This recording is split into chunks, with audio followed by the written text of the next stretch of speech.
Well, hello. This is a tough time in session. It's the time in session where big bills come before you and you never agree with everything, and so you have to weigh. Is what you disagree with small enough so that you can say, well, I didn't get everything, I'm still going to support the bill, or is what you disagree with important enough to you that you actually have to vote no on the bill? And that was my situation yesterday. So we had a tax bill, and this tax bill is not the final tax bill. There is still a tax bill sitting in conference committee from last session, and so those of you who are watching for those provisions and wondered why the tax bill yesterday didn't have them, it's because that is not yet decided. But this was a supplemental tax bill that contained provisions that provided for federal conformity that happened between last session and now. It actually increased the MFIP credit, so the working family credit, which was something that was great. And we added a tuition tax credit, which I really supported. So then you could say, well, why didn't you vote for the bill? Those were good things, and they are good things. I didn't vote for the bill because I think I've mentioned this in other videos, but it had the paid family leave policy within it.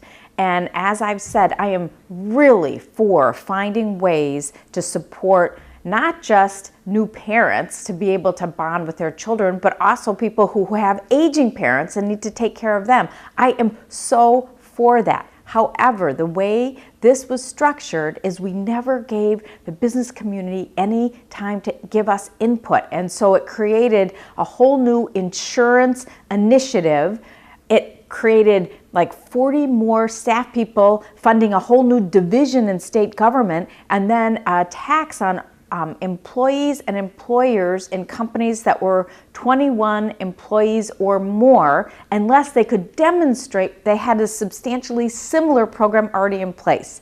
So there are so many things about this structure that I don't think are ready to become law, and frankly wouldn't become law because the House doesn't even have something similar traveling. And so you'd put this forward, you'd take a vote, and then you'd go to conference, and who knows what comes back. So I couldn't take that risk, given I did feel that it wasn't ready, and I had voted against that provision in every committee I was in. And so because it was such a big piece of the tax bill, I just voted no on the whole tax bill. But I do want you to know where my values stand, and that is certainly with those wanting to bond with their children, as I know was so very important to me as a young mom. I appreciated in my whole career that I was able to negotiate flexibility with companies, and I thought also the way this was structured didn't allow people to have flexibility. So for example, later in my career, what I wanted was to be able to be at home after school, and so I negotiated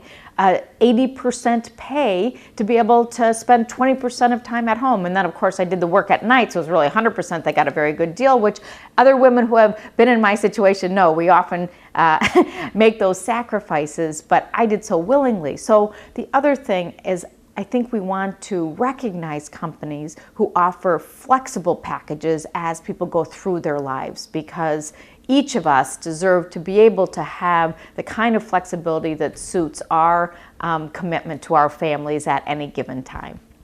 Today, the Real ID is before us, and I look forward to voting for that so that we can comply with federal law and not have any concern around our ability to fly and enter government buildings. And the presidential primary bill will be before us, and I will be voting for that because I do not believe a caucus structure is the right place to nominate who Minnesota believes are our presidential candidates, whether it be a Republican or a Democrat, or whichever party that Minnesota in years to come chooses to align with.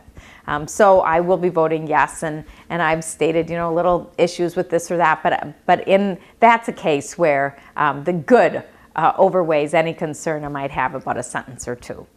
So lastly, it's my husband's big birthday today. I won't say how old he is, and so I wish him, because he always watches my updates, I wish him a very happy birthday. Have a great weekend, everyone.